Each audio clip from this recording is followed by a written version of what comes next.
لله نحمده ونستعينه ونستغفره ونؤمن به ونتوكل عليه ونعوذ بالله من شرور أنفسنا ومن سيئات أعمالنا من يهده الله فلا مضل له ومن يضلله فلا هادي له ونشهد أن لا إله إلا الله ونشهد أن محمدا عبده ورسوله أما بعد بسم الله الرحمن الرحيم قال النبي عليه الصلاة والسلام النكاح من سنتي وفي رواية أخرى فمن رغب عن سنتي فليس مني اور كما قال علیہ السلام.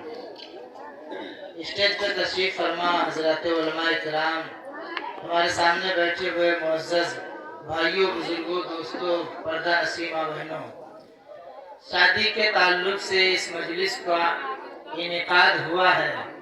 ہم تو گاؤں ہی گھر کے ہیں، لیکن ہمارے جو باہر سے مہمان آئے ہیں، چونکہ حضرت مولانا امین صاحب کی تاریخ کہیں اور تھی، آج وہ تشریف لے آئے ہیں، تو ہم سوچتے ہیں بھائی اپنی ہی قربانی ہم دے سکتے ہیں.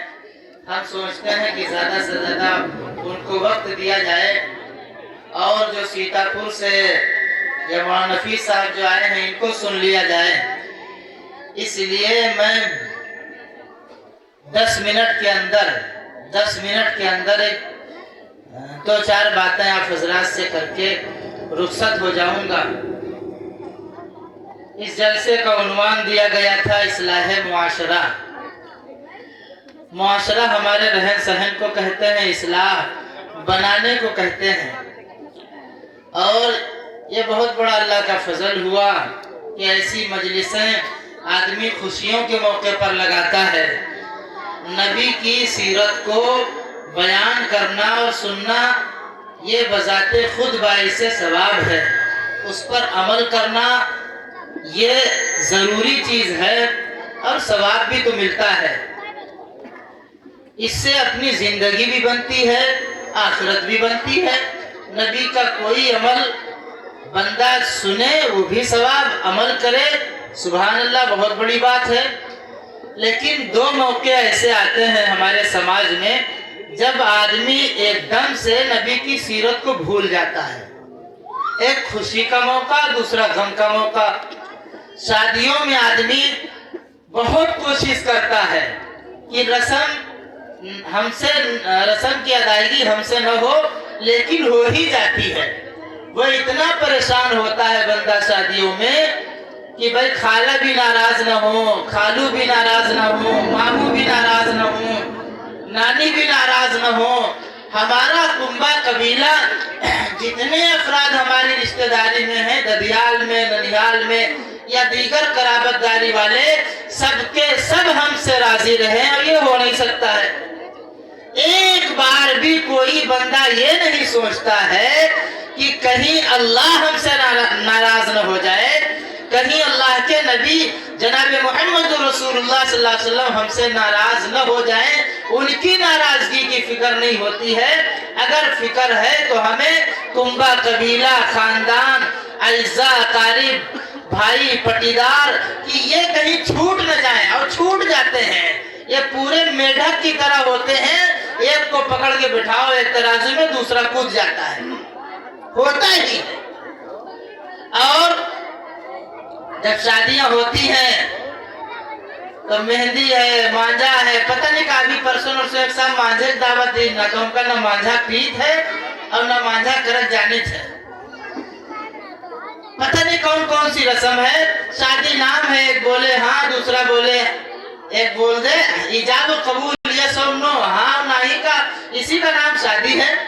اور اس کے چکر میں اتنا تام جھام، بدکاری آدمی کی 100 روپیہ 50 روپیہ، اور نکاح 5 لاکھ 2 لاکھ 10 لاکھ میں. کتنا مہنگا ہو گیا ہے.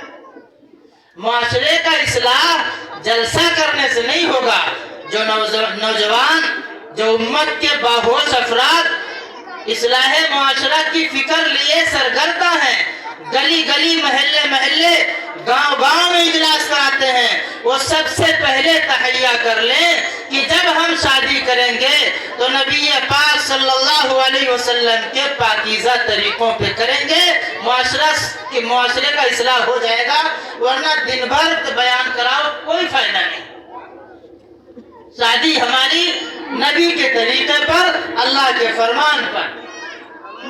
دوسرا ایک موقع آتا ہے جب غم کا ہوتا ہے، وہاں لوگ نبی کی سیرت کو بھول جاتے ہیں۔ جنازہ ہمارے دروازے پہ ہے اور بھائی اس کا سعودی میں ہے، وہ پلین پکڑ چکا ہے وہاں سے، بیٹا مرنے والے کا بیٹا بمبئی میں ہے، اب اس نے بھی جہاز پکڑ لیا تو بولتے ہیں بھائی ذرا مٹی دیر میں ہوگی، جبکہ نبی پاک صلی اللہ علیہ وسلم نے فرمایا جب نماز کا وقت ہو جائے، جب بچہ یا بچی بالغ ہو جائے اور جب جنازہ تیار ہو، ان تین چیزوں میں دیری نہیں کرنی چاہیے۔ کھانا ہمارا فریجوں میں سڑتا ہے، فریزر میں، پڑوسی کے گھر میں چٹنی بنی، ہمارے یہاں پورا گوشت فریزر سے سڑ رہا ہے، اتنا بھر دیا ہے کہ ٹھنڈی ہوائیں نہیں آ سکتی ہیں، اور اس فریزر کے بجائے اب مردوں کے لیے فریزر آ گئے ہیں، مردوں کو اس میں رکھ دیا جاتا ہے کہ بھائی کو دکھایا جائے گا، بیٹے کو دکھایا جائے گا۔ ایک بار نہیں سوچا کہ نبی پاک صلی اللہ علیہ وسلم کو ہمارے اس عمل کے ذریعے تکلیف ہوتی ہے۔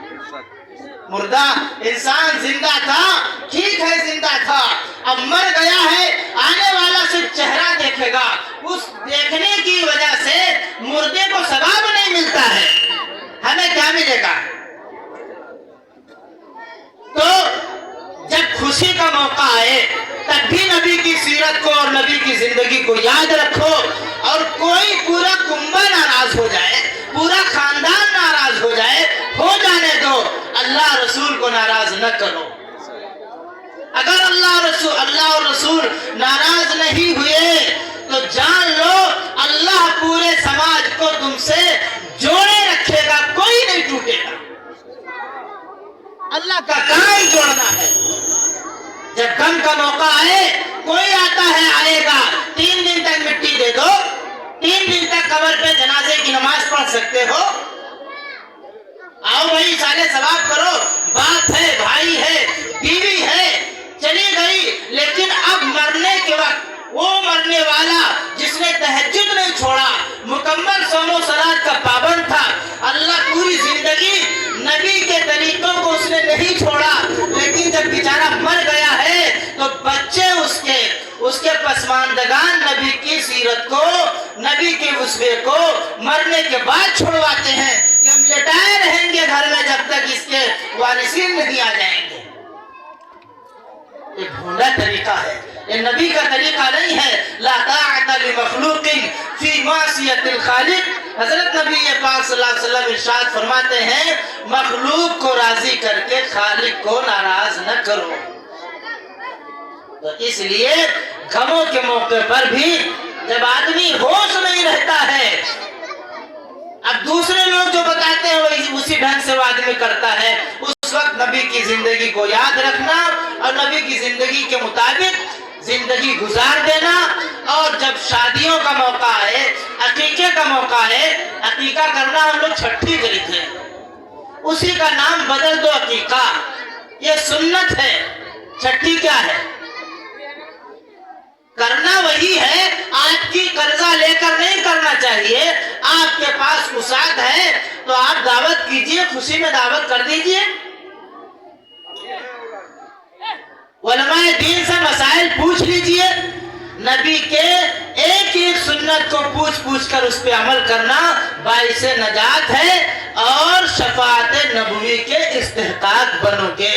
اس لیے خوشیوں کے موقع پر جن لوگوں نے ایسی مجلس کو سجائی ہے، ہمارے رشتہ دار بھی ہیں، اور میں ان سے گزارش کروں گا اگر نبی کی سیرت کے مطابق جلسہ کیا ہے تو شادی بھی نبی کے سیرت کے مطابق ہونی چاہیے۔ بس اتنا یہ فائدہ ہوگا کہ جگہ والی رات ہوئی ہے، مہربان ہوا گئی ہے بجئی ہے، نہ ہم سب یہاں سن لے، یہی فائدہ ہوئی ہے۔ صبح سارا کام اگر ہونا ہے تو اس سے توبہ کیجئے۔ آدمی مرد جو ہے وہ مجبور ہو جاتے ہیں ہماری ماں بہنوں کی وجہ سے، ماں بہنیں ضد کر لیتی ہیں تو ان کو پڑھنا ہے، ان کو گانا ہے تو اس کے بجائے کچھ پڑھ لیا کریں، نعت پڑھ لیں، بچیوں کو بلا لیں، نظموں کی کتابیں لے لیں، پڑھ لیں، کچھ تقریر لگا لیں، اور ماشاءاللہ یہ بیان ہے دعائیں کرے کہ اللہ جو رشتہ جڑنے والا ہے اس کے موت تک جڑا رہے. یہ خاندان جو دونوں الگ الگ تھے اگر ایک ہو رہے ہیں تو اللہ قیامت تک نسلاً بعد نسلیں اس خاندان کو جوڑے رکھیے. اس لیے کہ ہم نے جوڑ والے دن تیرے حبیب کی سنتوں کو نہیں چھوڑا ہے. تو اے اللہ تو بھی ہمیں ایسے لقدق میدان میں نہ چھوڑ جو جدائی اور فرقت کا سامنا کرنا پڑے. اللہ ہمیں بھی نبی کی سیرت پر شادی بیاہ خوشی غمی ارتھی ڈولی کے طریقوں پر عمل کرنے کی توفیق عطا فرمائے اور آپ حضرات کو بھی. وما علینا الا البلاغ.